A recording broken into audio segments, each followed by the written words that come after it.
Kapag daw bawal ay masarap gawin. Pero handa ka bang i-enjoy ang panandaliang sarap kung ang kapalit naman ay pangmatagalang pagsisisi? Dear Papa Dudut, minsan may parte sa buhay natin na gusto nating ibaon na lamang sa limot. Lalo na kapag hindi maganda ang dulot nito sa ating pakiramdam at alaala. Papa Dudut, itago niyo na lamang po ako sa pangalang Oscar.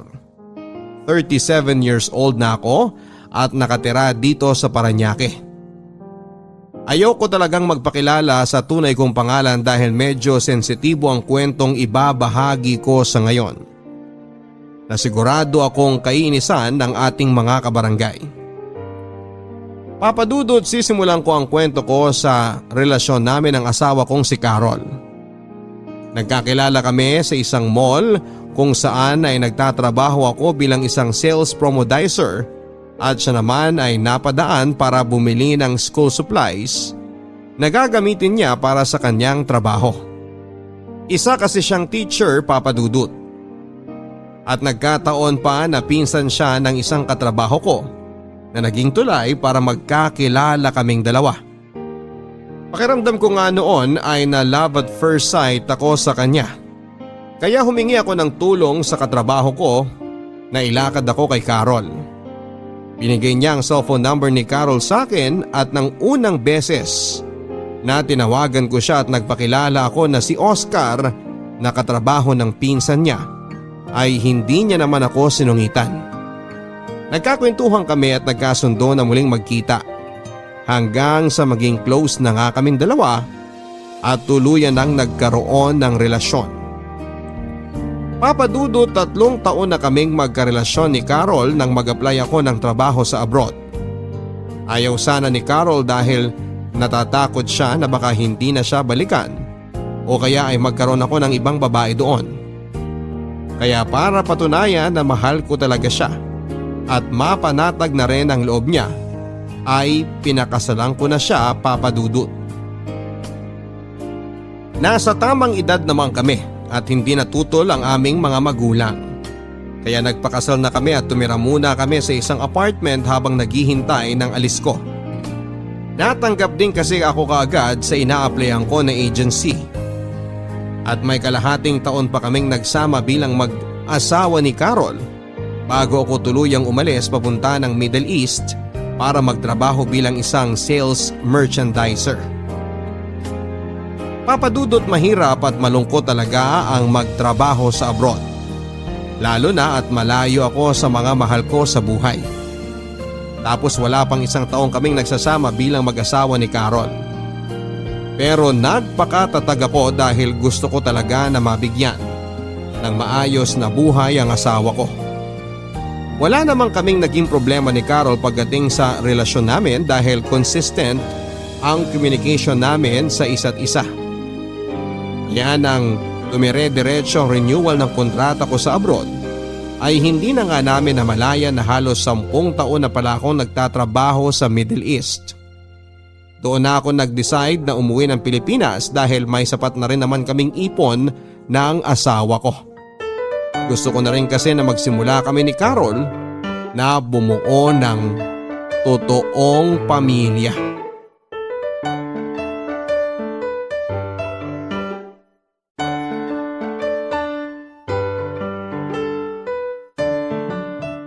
Grabe, Han. Nakakapagod talaga maglipat ng bahay, no? May ilang gamit pa nga tayong natira sa labas pero mamaya na siguro yun. Magpahinga na muna tayo sandali dito sa sala.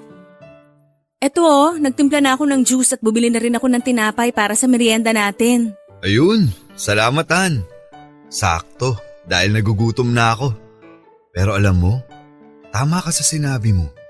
Nakakapagod talaga tong buong araw na paghakot natin ng mga gamit. Kung pwede lang talaga na yung dating bahay na lang natin mismo ang ilipat natin dito sa bago nating titiran. Para hindi na tayo maghakot ng gamit. Oo nga no, ang liit pa naman ng bahay na yon, kasyang-kasya yun dito sa bago nating bahay. Pero Han, alam mo, masaya talaga ako na magkasama na tayo ngayon. Ako rin naman sobra. Imagine, Dati nililigawan lang kita. Tapos nang maging mag-asawa na tayo, umalis naman kaagad ako at nagtrabaho sa malayo ng halos 10 taon. Ay, Han, salamat ha. Bakit ikaw ang magpapasalamat? Ikaw nga ang nagpundar ng halos lahat ng to. Yung sinusweldo ko nun sa pagtuturo halos napupunta lang sa pagmamasteral ko. Kaya pera mo halos lahat ang naging dahilan para mabili natin ang bahay na to. Pera nating dalawa. Kasi kung hindi ka naman pumayag na umalis ako para magtrabaho sa Middle East, hindi natin kaagad magagawa ang lahat ng to. Alam ko naman na ayaw din talaga ng mga magulang mo na umalis ako. Ikaw lang ang nag-convince sa kanila na pumayag. Kakakasal lang kasi natin noon tapos iiwan mo kagad ako. Magagalit talaga ang mga magulang ko sa'yo. Pero naiintindihan ka naman nila eh. Kaya nga salamat sa tiwala na ipinabaon at ibinigay mo sa akin. Lalo na sa mga plano ko na para sa ating dalawa. Tiwala na kahit kailan hindi mo sinira. Hindi kaya biro yung magkalayo tayo sa isa't isa sa napakahabang panahon. At hindi na ulit mangyayari yun. Hindi na ulit kita iiwanan. Talaga? Oo. Hindi na ako babalik sa Middle East. Sigurado ka? Pero anong gagawin mo dito sa Pilipinas? Alam ko namang hindi ka sanay na walang trabaho. May natira pang pera sa naipon natin, di ba? Oo, meron pa. Medyo malaki pa nga yun eh. Sinadya ko yun para sa van na bibilin ko. Plano ko na mag-drive ng van para sa mga bakasyonista. Para kahit paano, kumikita pa rin ako. Oo nga no. Ang galing talaga ng plano mo, Han. Pero hindi pa yun tapos. Dahil may gusto pa akong trabahuin ngayon. Ha? May iba ka pang plano?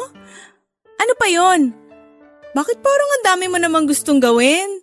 Ang totoo, tatrabahuin ko na ring mabuti yung paggawa natin ng mga bata. Loko ka talaga, Han. Kumain ka na nga dyan at kukuha muna ako ng damit na pamalit mo.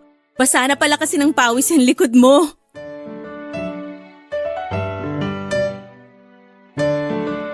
Papadudot gamit nga ang naipon namin ni Carol ay nakabili kami ng isang row house na ngayon ay tinitirhan naming mag-asawa. At isang van na gagamitin ko sa trabaho. Si Carol naman ay nagpatuloy sa kanyang pagtuturo. Papadudot pakaramdam ko noon ay wala na akong mahihiling pa dahil maayos na talaga ang buhay namin ng asawa ko. Pero habang tumatagal ang pagsasama namin, ay doon ko naramdaman na parang may kulang pa. At saka ko lang na-realize na iba pa rin talaga ang bahay kapag may kasamang bata. Alam ko na mas magiging masaya kaming mag-asawa kung bibiyayaan kami ng isang anak. Pero papadudot hindi naman kami nagmamadali ni Carol. Lalo na at ngayon lamang ulit kami nagkasama bilang mag-asawa pagkatapos ng maraming taon. Isa pa ay pareho naman kaming nagpa-check up noon at ang sabi ng doktor ay walang may diferensya sa aming dalawa. Perfect timing lang daw ang kailangan at makakabuo din kami ng anak ng asawa ko. Papadudot mag-iisang taon na kami ni Carol sa tinitirhan namin nang makilala namin ang bagong lipat sa katabing bahay namin. Ang mag-live-in partner na sina Jack at Bella. Mabait din silang dalawa at nagdala pa nga ng pagkain si Bella sa bahay para makipagkilala sa amin ni Carol. Makwento si Bella at totoong maganda, papadudot. Maputi ang kutis niya, bilugan ang kanyang mga mata. Mahaba ang buhok at balingkinita ng kanyang pangangatawan. Malaki nga ang pagkakahawig niya sa napakagandang kapuso star na si Kim Domingo. At sa ilang minuto nilang pagkukwentuhan ng asawa ko, sa tapat ng bahay habang naglilinis ako ng sasakyan, ay narinig ko na magtatatlong taon na silang magkarelasyon ni Jack at nangungupahan lang sila sa katabing bahay namin. Isa daw medical representative si Jack at siya naman ay kakaresign lamang sa trabaho bilang dental assistant. At bago nga siya umalis ng bahay namin, papadudot, ay nginitian niya ako. Ngiti na hindi ko alam kung bakit pero may kakaibang dating sa akin. Papadudot, hindi lang yon ang unang beses na pumunta siya sa bahay. Dahil nga sa makwento talaga si Bella, ay unti-unti na nga silang naging close ng asawa ko.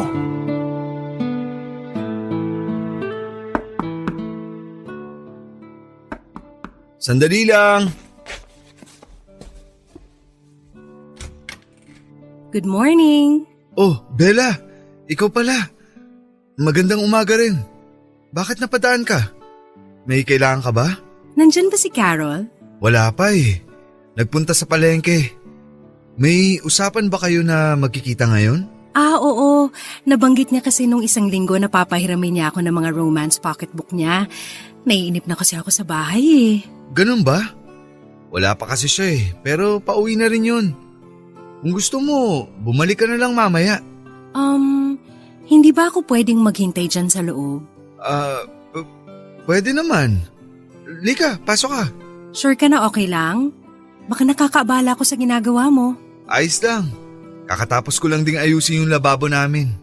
Pasok ka na. Dito mo na hintayin si Carol. Salamat. Grabe! Ang dami niyo palang gamit dito. Tsaka ang ganda ng sahig ng bahay niyo. Si Carol kasi ang pumili ng tiles para sa sahig. Kaya yan, ang ganda, di ba? Nakwento nga ni Carol na siya halos ang pumili ng lahat ng gamit dito.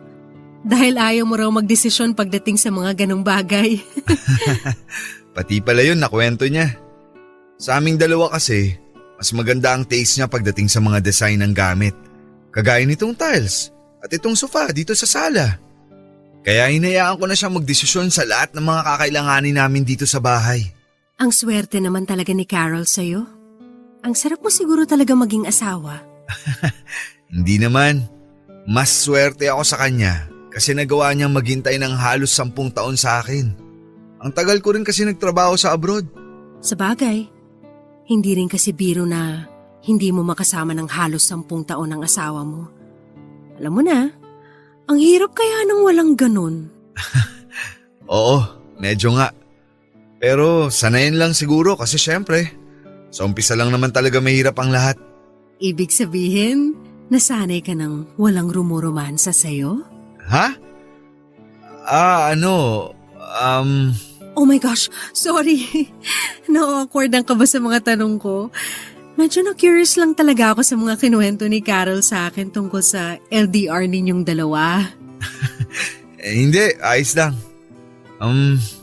Gusto mo ng juice? Pagtitimpla na lang muna kita. Buka muna dito. Pauwi na yun si Carol, kaya hintayin mo na lang siya dito. Papadudot, sa totoo lang ay medyo nagulat at nasiwa ako sa mga naging tanong ni Bella. Napapaisip tuloy ako noon kung ano pa ba ang ibang kinuwento ni Carol sa kanya tungkol sa relasyon naming dalawa habang magkalayo kami. Nakwento kaya ni Carol na minsan sa sobrang pagkasabik namin sa isa't isa habang nasa abroad ako ay nagawa naming magpalitan ng malalaswang mensahe at larawan. Na minsan ay magkatawagan kaming dalawa at nagvi-video sex. At kung ano-ano pang bagay na ginagawa ng mga mag-asawang nasa LDR na sitwasyon. Hindi ko rin tuloy maiwasang isipin na kaya siguro ganon na mga tingin at ngiti sa akin ni Bella ay dahil sa mga nalalaman niya tungkol sa amin ng asawa ko. Pero sa kabilang banda, Papadudot, ay naisip ko rin na hindi naman siguro yon gagawin ng asawa ko dahil hindi siya makwento tungkol sa mga ganong bagay. Kaya nga hindi ko alam kung bakit yon ang naisip ko na pwede nilang maging topic na pagkukwentuhan ni Bella. Dahil pwede naman nilang pag-usapan ang tungkol sa mga halaman ni Bella o kaya ay mga pocketbook ni Carol.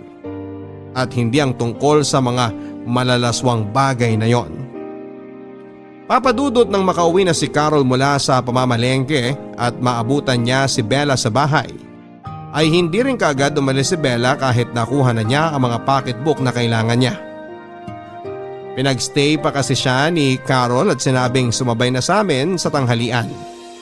Hindi ko tuloy alam kung maaasiwa ba ako o mai-excite.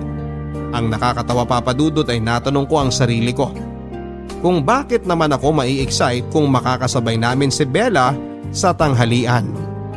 Oo, maganda siya at sobrang sexy ng katawan. Pero ayokong gumawa ng mga bagay na pwedeng ikasira ng relasyon namin ni Carol. Kaya pinangako ko sa sarili ko na hindi ko i-entertain kung anuman itong nagsisimula kong maramdaman sa tuwing makikita ko si Bella. Papadudot siguro ay masyado lang talagang malikot ang imagination ko. Kaya naiisip ko na parang inaakit ako ni Bella. Magkaiba naman kasi ang nang-aakit sa nakikipagkaibigan.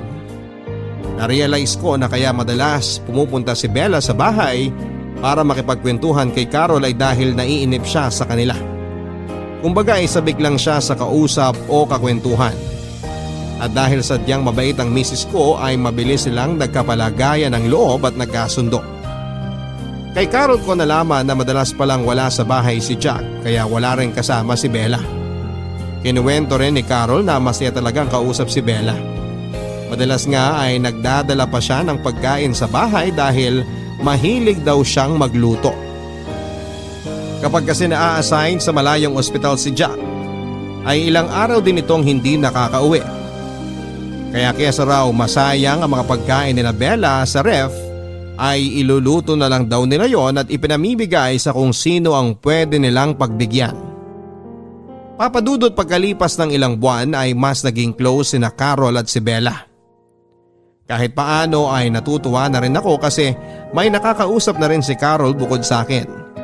Hindi rin kasi mahilig lumabas ng bahay ang misis ko at makipagkwentuhan sa mga kapitbahay.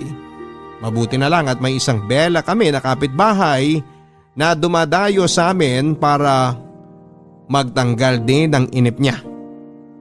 At least alam ko na hindi nauubos ang oras ni Carol sa stress sa trabaho.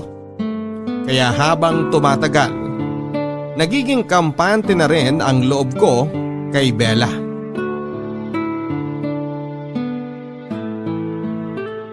Sana gising na si Bella para matapos ko kaagad ayusin ang gripo sa banyo nila. Sandali lang. Ay, Oscar, ikaw pala. Bakit ang aga mong kumatok?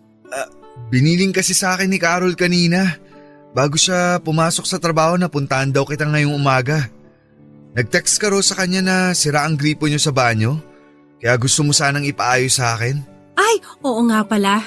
Lika, pasok ka. Okay lang ba? Siyempre naman. Pasensya ka na kung nakatapis lang ako. Maliligo na sana ako pero ayun, sira nga yung gripo sa banyo namin. Maaga rin kasing umalis si Jack kanina kaya hindi ko na paayos. Halika, pasok ka na. Sigurado ka na okay lang ha? Oo nga, halika na. Nag-almusal ka na ba? Gusto mo magkape muna? Ayos lang ako. Tapos na ako magkape bago umalis ang asawa ko kanina. San pala ang banyo nyo? Yang pintong yan.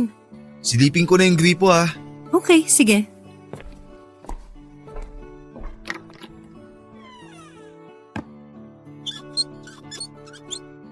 Wala ngang lumalabas na tubig. Pero mukha namang walang naputol. Baka may bumara lang.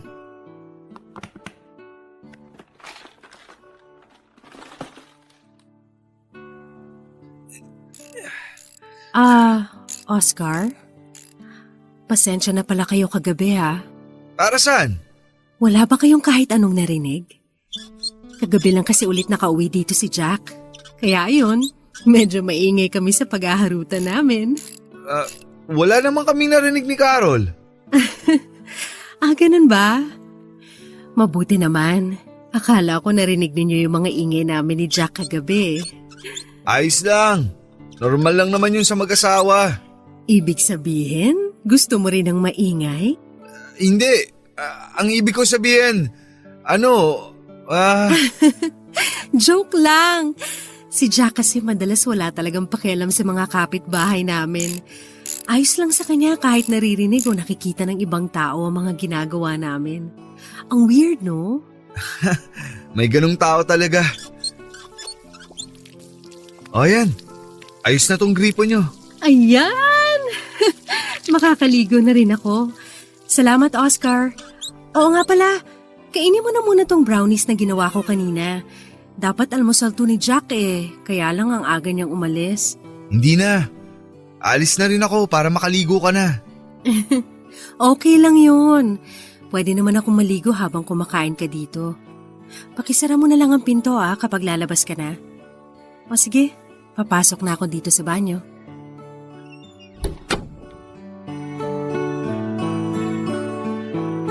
Papadudot sa tuwing uuwi nga si Jack ay medyo maingay ang paghaharutan nilang dalawa ni Bella.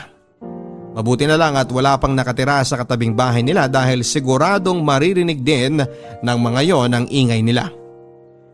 Yung mga ingay na nagsisimula sa tawanan, kilitian hanggang sa nauuwi na sa mga ungol. Hindi na nga namin napigilan ni Carol ang mapagkwentuhan ng tungkol sa bagay na yon. Pero syempre dahil mag-asawa kami, iniisip namin na normal na rin yon. Lalo na at madalas na wala si Jack sa bahay nila. Ganon din naman kasi kami ni Mrs. noong bagong uwi pa lang ako mula sa abroad. Ganon kami kasabik sa isa't isa kaya naiintindihan namin sila. Papadudot sa mahigit na 10 taon naming magkarelasyon ni Carol kasama na ang mga taon na hindi pa kami kasal ay never na akong na-attract sa ibang babae. Kahit pa nga noong nagtatrabaho ako sa abroad. Nagawa kong iwasan ang lahat ng tukso na lumalapit sa akin. Never akong gumawa ng kasalanan sa asawa ko. Ngayon lang. Ngayon lang talaga ako nagsisimulang ma-attract sa ibang babae, Papadudot. Hindi ko alam pero ang lakas talaga ng dating sa akin ni Bella. Minsan nga kapag naririnig ko ang paghaharutan nila ni Jack, hindi ko mapigilan ang sarili ko na ma-imagine kung anong itsura ni Bella habang ginagawa nila ang bagay na yon. Anong itsura niya kapag ako naman ang kasama niya. Papadudot, alam kong nagsisimula na akong magkaroon ng kasalanan. Pero sa loob-loob ko, pagpapantasya lang naman yon. At wala akong balak na totohanin dahil mahal ko ang asawa ko, mahal na mahal. Papadudot, akala ko ay madali lang layuan ng tukso. Lalo na kung mahal mo talaga ang asawa mo. Pero napatunayan ko na hindi pala talaga. Nagkaroon kasi ng seminar si Carol sa Batangas at 3 araw din siyang mawawala sa bahay. Sa unang gabi na wala siya, ay narinig ko na nagkaroon ng pagtatalo sa bahay ni Bella. May sigawan at basagan ng gamit hanggang sa nauwi sa padabog na paglabas ni Jack sa bahay nila. Kausap ko noon si Carol sa cellphone at sinabi ko sa kanyang nangyari sa kabilang bahay. Wala sana akong balak na puntahan si Bella pero si Carol ang nag-convince sa akin na i-check ko raw kung maayos lang daw si Bella sa kanila. Kaya nang hindi pa rin bumalik si Jack ay nag-decide na nga akong katukin ang bahay ni Bella. Naabutan ko siyang umiiyak habang umiinom ng alak. Pumasok na ako sa loob ng bahay nila at doon ko nalaman na nagtalo nga sina Jack at Bella. At sinabi daw nito na mag-cool off muna silang dalawa. Alam mo, hindi naman dating ganyan si Jack eh. Hindi madalas na mainitin ang ulo niya nung bago pa lang kami na magkarelasyon. Baka kasi nadadala niya lang dito sa bahay niyo ang init ng ulo niya mula sa trabaho. Baka stress lang siya. Mabuti sana kung ganun eh. Kaya lang hindi. Nandito na nga lang ako sa bahay. Kung sino-sino pang pinagseselosa niya, pati yung nagde-deliver dito ng tubig, pinag-iisipan niya ng masama. Baka kasi natatakot lang talaga si Jack na mawala ka sa kanya. O kaya maagaw ka ng iba. Kaya nga ako pumayag na magsama na kami sa iisang bahay para matigil na yung pag-iisip niya ng kung ano-ano. Binitawan ko na nga ang trabaho ko para sa kanya tapos ayaw pa rin niyang huminto sa pagsiselos niya. May lalaki talagang seloso. Lalo na kung napakaganda ng girlfriend nila. Talaga? Nagagandahan ka sa akin? Oo. Oo naman. Sino ba naman ang hindi magagandahan sa'yo? Ikaw yata ang lasing na sa ating dalawa eh. Hindi no. Nakakadalawang bote pa nga lang ako eh. Bakit nauutal ka habang kausap mo ko? Tapos namumula pa yung pisngi mo at hindi ka rin makatingin ng diretso sa akin. Ano? Hindi naman ako nauutal ah. Ayan ka na naman. Nauutal ka na naman, Oscar. Alam mo, swerte talaga ni Carol sa'yo. Kaya nga, inggit na inggit ako sa kanya eh. Kasi meron siyang asawa na gwapo na, sobrang sipag pang magtrabaho. Ano? Kung ano-ano namang napapansin mo? Masipag din namang magtrabaho si Jack. Kaya nga palagi siyang wala dito sa bahay niyo. Pero hindi naman siya kasing gwapo mo. At wala siyang kasing lakas ng sex appeal mo. Oscar, pwede bang humingi ng favor? Ano yun? Pwede bang hiramin kita kahit isang gabi lang mula sa asawa mo? Alam mo Bella, lasing ka na. Kung ano-ano na yung sinasabi mo. Mabuti pa siguro umuwi na lang. Bella, bakit mo ako inalikan? Oscar, isang gabi lang oh. Pagbigyan mo na ako. Sa totoo lang, matagal na kasi kitang gusto. Huwag kang mag-alala.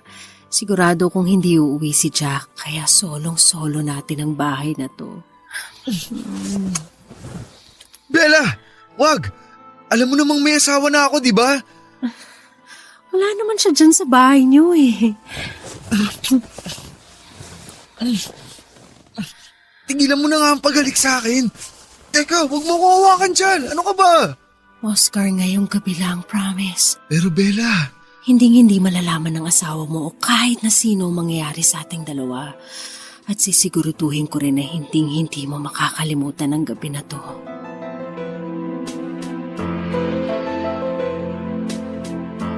Papadudod sa maniwala kayo at sa hindi ay pinilit kong pigilan ang sarili ko na hindi matukso sa ginawa ni Bella sa akin.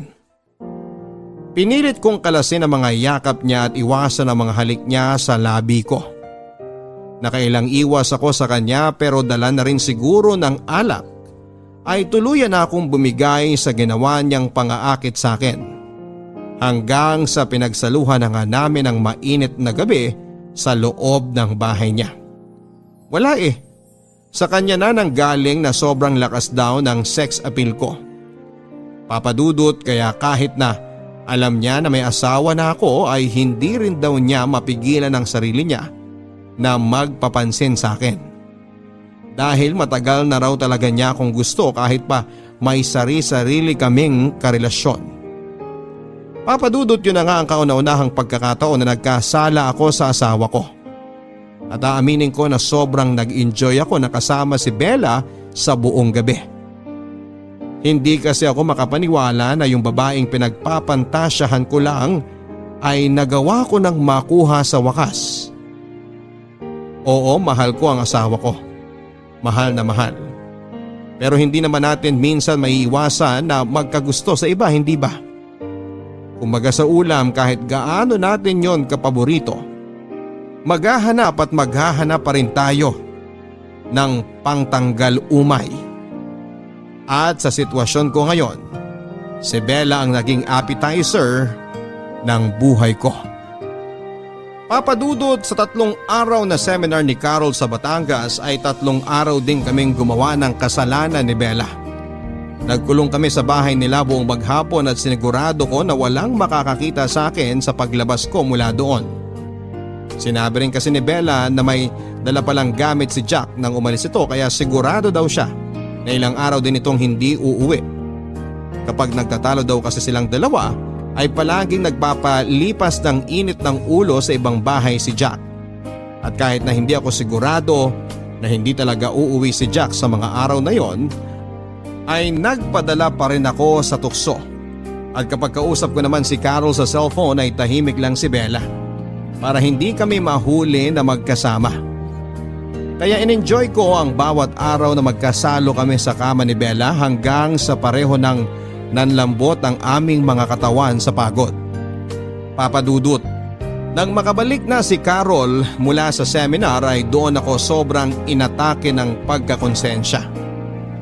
Ilang beses kong tinanong ang sarili ko kung paano at bakit ko ba nagawa ang bagay na yon.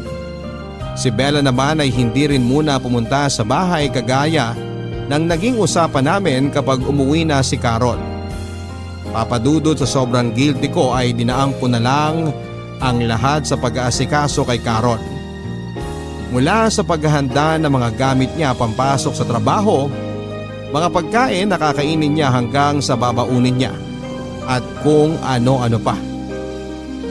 Naging sobrang malambing din ako sa kanya at minsan nga ay natatawa na lang siya. At kung minsan nga ay medyo nawiwirduhan sa ginagawa ko.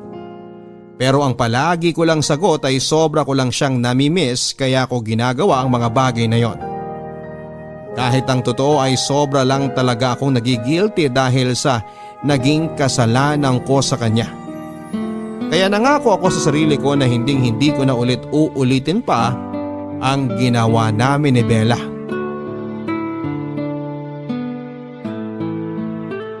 Han, eto yung baon mo para sa lunch mamaya. Baka makalimutan mo na naman to kagaya kahapon. Ay, salamat, Han. Hindi ko pala nalagay yan sa bag ko. Sabi ko na parang may kulang sa gamit ko eh. Nagiging makakalimutin na talaga ako. Teka, wala ka bang biyahe ngayon? Wala eh. Hindi mo na ako tumanggap ng biyahe buong linggo. Oh, bakit? Masama ba ang pakiramdam mo? May sakit ka ba?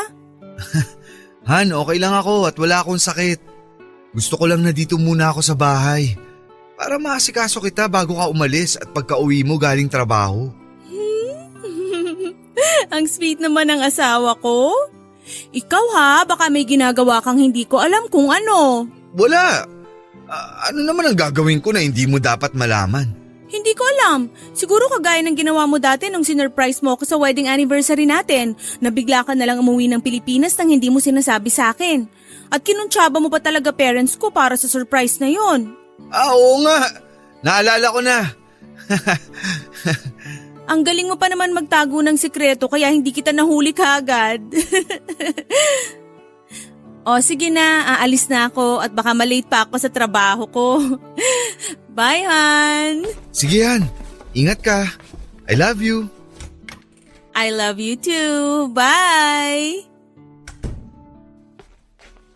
Liligpitin ko muna siguro tong pinagkainan namin. Tapos isusunod ko ng laban ng mga damit. Oh, may nakalimutan pa bang gamit si Carol? Parang wala namang naiwan dito sa lamesa.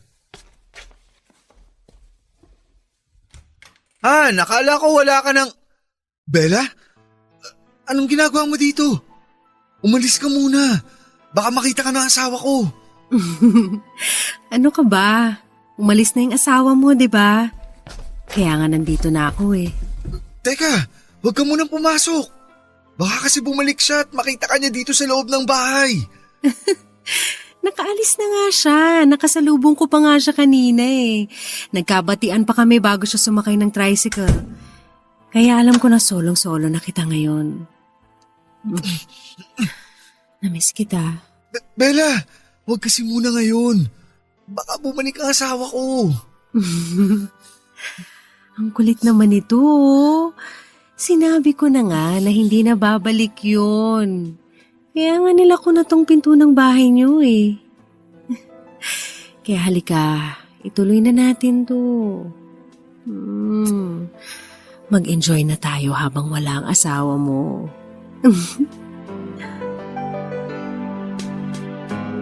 Papadudot akala ko kapag kasama ko na si Carol ay madali ko nang maiiwasan ng tukso pero hindi pala.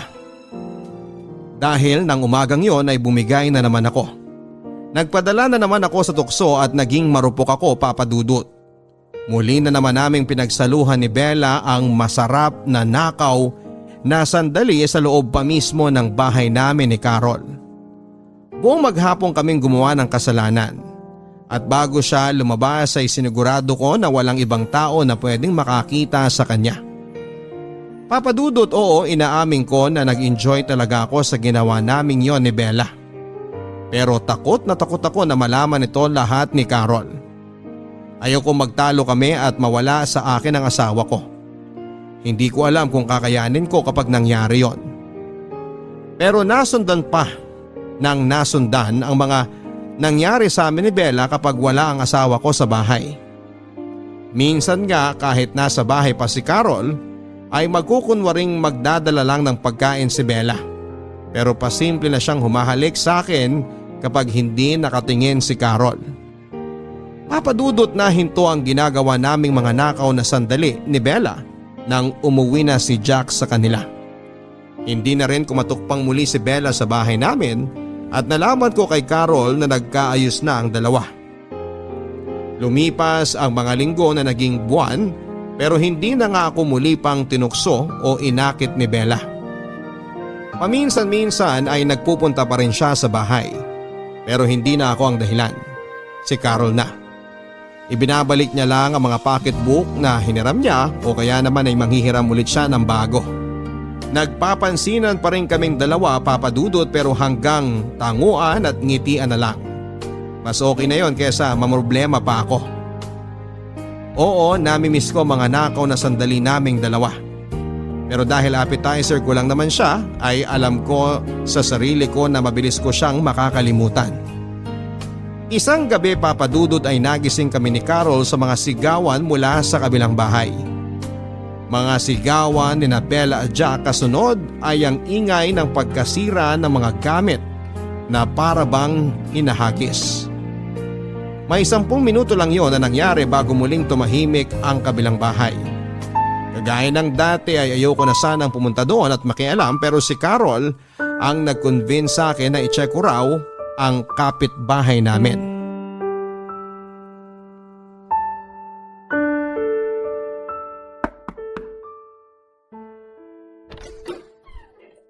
Ikaw pala, Oscar. Anong ginagawa mo dito? Narinig kasi namin ni Carol na nagsisigawan kayo ni Jack kanina. Nakarinig din kami ng mga nasira at nabasag na gamit. Gusto niya kasi check ko kung okay lang ba kayo. Nag-aalala kasi siya sa'yo.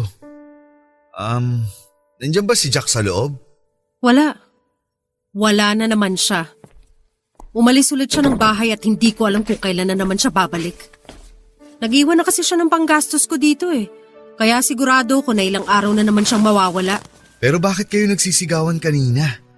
Ayoko na sanang pumunta dito kasi alam ko na away niyong mag-partner yan. Pero kinulit kasi ako ni Carol na tingnan ko kung ayos ka lang ba. Ang bait talaga ng asawa mo, Oscar. Pero gusto mo talaga malaman ang dahilan? Kung ayaw mong sabihin, okay lang. Kasi ayoko rin naman na… Buntis ako. Ha? Anong sabi mo? Alam ko na malinaw mong narinig ang sinabi ko, Oscar. Kaya hindi ko na kailangang ulitin pa. Pero hindi naman ako yung di ba? Ano bang ibig mong sabihin na ano? Linawin mo nga. Yung alam mo na. Hindi ko malalaman kung hindi mo didiretsuhin. Hindi naman ako ang tatay ng dinadala mo, di ba? Sa totoo lang hindi ko alam eh. Hindi ko pa alam sa ngayon. Yun ba ang pinag-awayan niyo ni Jack kanina? Alam niya na ba yung tungkol sa nangyari sa atin? Hindi. Wala akong sinabi na kahit na ano sa kanya tungkol sa atin. Ayoko kasi na mas lalong guluhin ang sitwasyon. Pero nang sabihin ko pa lang sa kanya na buntis ako, naggalit kaagad siya. Sumigaw at halos magwala. Ito nga oh. Marami kaming gamit na nasira. Gusto niya kasi na ipalaglag ko ang bata pero hindi ako pumayag. Ano? Bakit niya naman gustong gawin yun? Hindi niya ba naisip na napakalaking kasalanan ang gusto niyang mangyari? Ewan ko. Kesyo wala pa raw sa plano niyang bumuo ng pamilya. Pero binahay niya na ako. At kung hindi ko raw ipapalaglag ang bata, ihiwalayan niya na raw ako ng tuluyan. Anong plano mo ngayon? Ayoko ipalaglag tong bata. Kahit anong mangyari, hindi ko papatayin ang anak ko. Hindi, Oscar.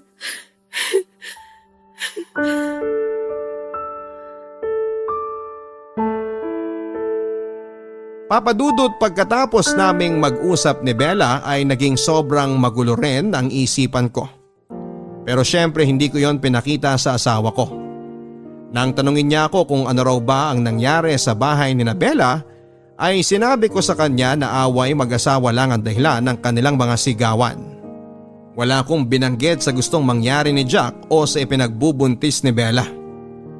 Papadudot, may bahagi ng sarili ko na kinakabahan. Kahit na hindi sinabi ng diretsyo ni Bella, ay alam ko na malaki ang posibilidad na ako ang tatay ng batang ipinagbubuntis niya. Mahigit 3 buwan na rin kasi ang nakakalipas mula ng huling beses na may mangyari sa aming dalawa. At yon ang mas ikinababahala ko. Ngayon palang Papa Dudut ay hindi ko na alam kung ano ba ang dapat kong gawin kung sakaling magkatotoo ang hinala ko. Paano nga kung nabuntis ko si Bella? Dapat ko bang ipaalam sa asawa ko? Pero anong magiging plano ni Bella kapag napatunayan niya na ako ang tatay ng baby niya?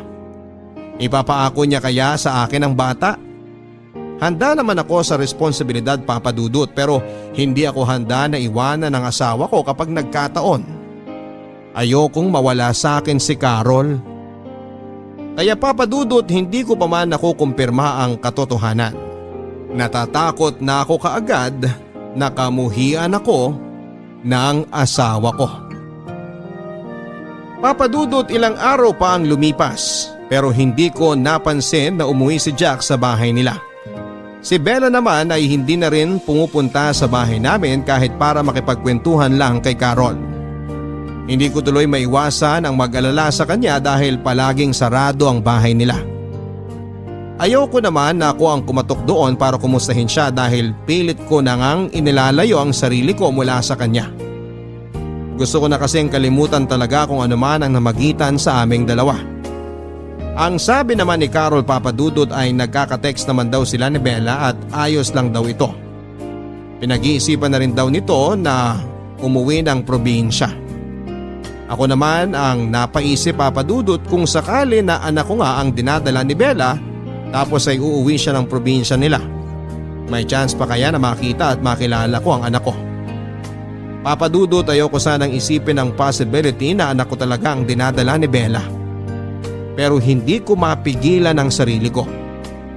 Yun din kasi ang matagal na naming gusto ni Carol, ang magkaroon ng sariling anak. Pero hindi ko naman na-imagine na darating ako sa point na sa ibang babae pa pala ako magkakaanak.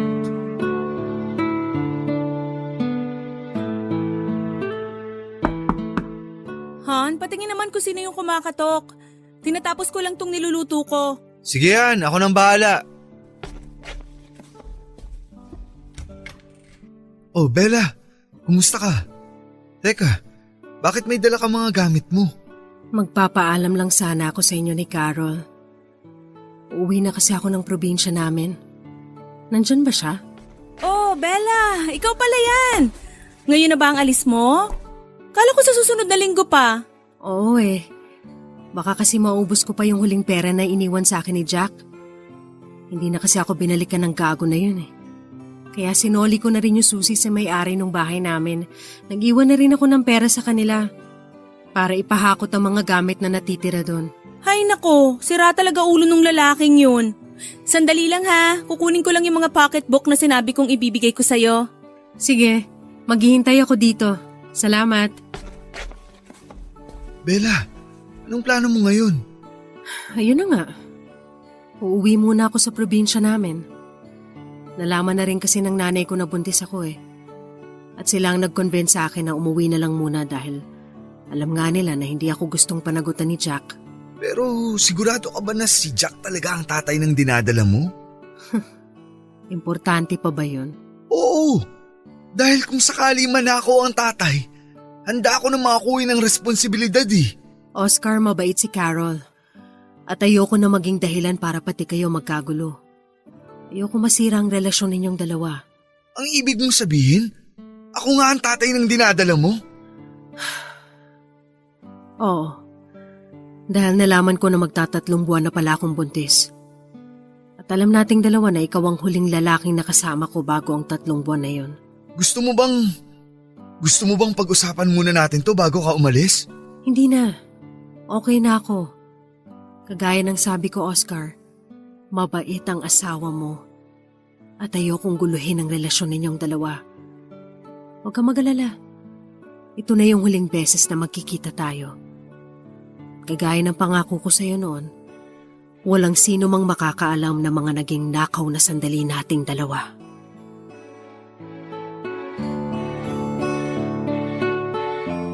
Papa Dudut, gustong gusto ko nang pigilan si Bella sa pag-alis niya at pag-uwi ng probinsya. Gusto ko rin sanang kunin ang address niya pero pinigilan ko na lang ang sarili ko. Lalo na nang bumalik na si Carol para iabot kay Bella ang mga pabaon nitong pocketbook.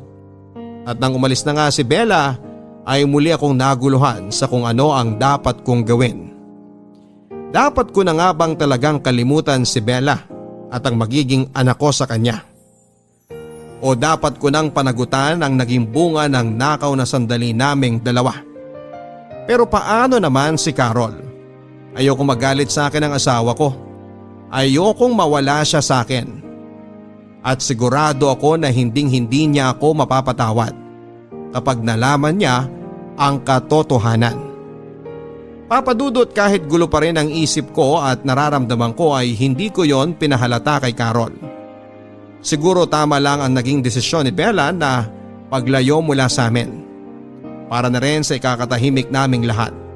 Lalo na ng relasyon namin ni Carol.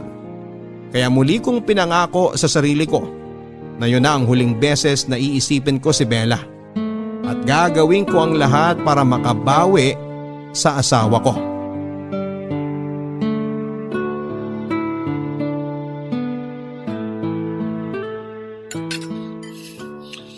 Han, ang sarap talaga nitong tinola mo ah. Siyempre, kasi paborito mo yan, di ba? Ang sabi mo pa nga kahit yan pa ang araw-araw na ulam natin, ayos lang sa'yo. Oo Han, lalo na kapag ikaw ang nagluto. Talaga ba? Talaga? Kahit kailan hindi ka na umay sa tinola o sa kahit anong niluto ko? Hindi no, ang sarap-sarap mo kaya magluto kaya hindi ako magsasawa. Okay. Sabi mo eh. Hay. Buntis pala si Bella? Kanino mo naman narinig yan? Sa inyong dalawa. Sa pag-uusap nyo kanina. Oscar, may gusto ka bang sabihin sa akin ngayon? Wala naman. Wala naman akong tinatago na kahit na ano sa'yo. Ano bang gusto mong marinig mula sa akin? Yung tungkol sa lahat ng pinag-usapan nyo ni Bella kanina. Narinig mo lahat yon? Oo. Lahat ng dapat kong marinig. Oscar, paano mo nagawa sa akin to? Paano niyo nagawa sa akin tong dalawa? Han, magpapaliwanag muna ako. Huwag mo akong hawakan! Carol, makinig ka kasi muna sa akin. Ang bababoy niyo!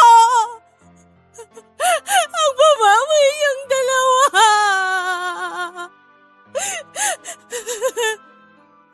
Alam mo mabuti na nga lang at napigilan ko ang sarili ko kanina habang kausap ko si Bella. Mabuti na lang naawa ako sa kanya at sa batang dinadala niya kaya hindi ko siya kinaladkad. Ang higpit pa nga ng yakap ko sa kanya eh. Ang tamis pa ng ngiti ko sa kanya. Kahit na ang totoo. Gustong-gusto ko na kayong saksakin pareho! Carol, sorry talaga. Hindi ko naman ginusto to. Hindi ko sinasadya na magkasala sa'yo. Natukso lang ako. Gago ka pala talaga eh! Natukso ka ba sa ibang babae kahit magkasama tayo sa isang bahay? Paano ka ba niya tinukso? Nagubad ba siya dyan sa labas ng bahay natin? Ginagawa ba niya sa'yo yung mga bagay na ayaw kong gawin dahil hindi ko kaya? Saan ba ako nagkulang? Sabihin mo!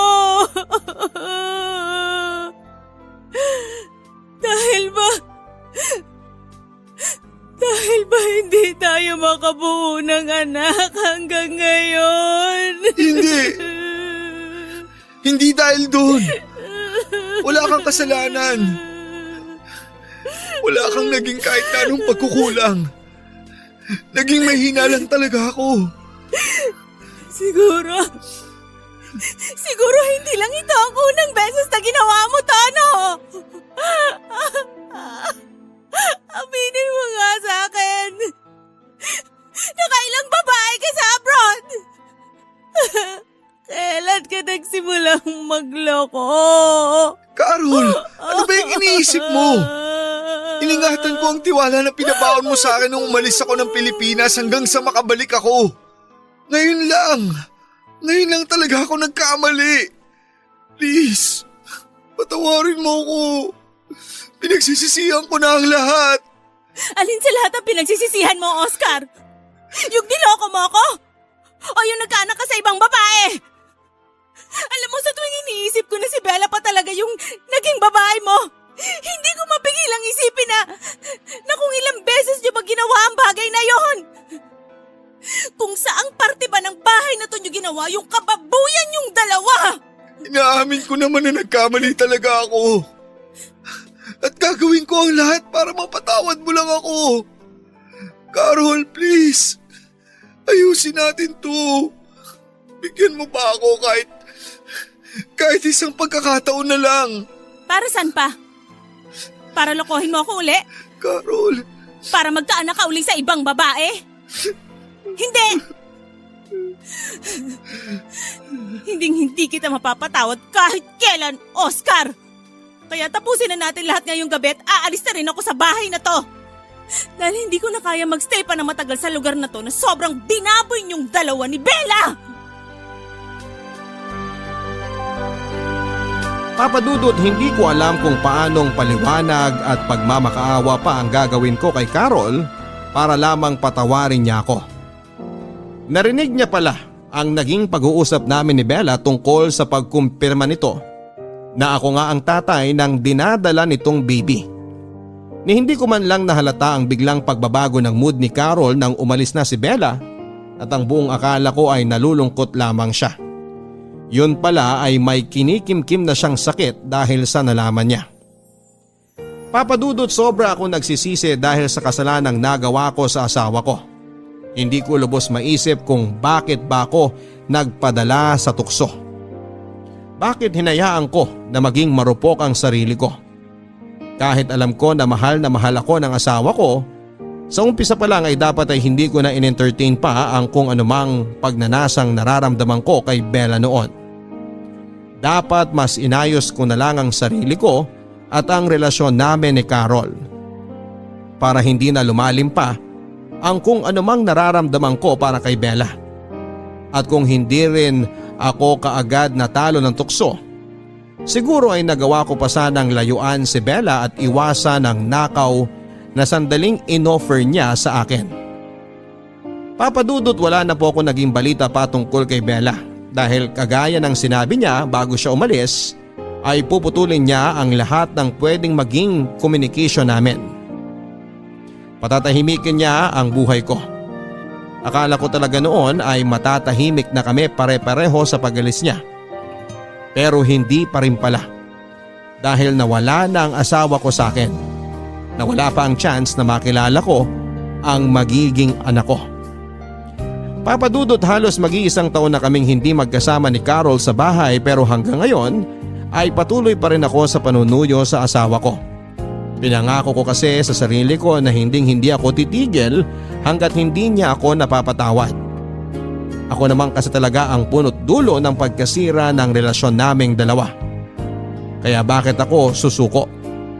Aminado ako na nagkamali talaga ako. Naging marupok at naging makasalanan. Pero pinagsisisihan ko na talaga ang lahat ng yon, Papa Dudut, at gagawin ko rin ang lahat para muli akong mapatawad ni Carol at magkaayos kaming mag-asawa. Papa Dudut, dito ko na rin po tinatapos ang sulat ko na ito. At sana kahit na anong lapit ng tukso, kung mahal natin ang asawa at pamilya natin, gawin natin ang lahat para maging matatag ang relasyon natin sa kanila. At huwag na nating sisirain ang tiwalang ibinigay nila kung ayaw nating kamuhian nila tayo at mawala sila sa buhay natin.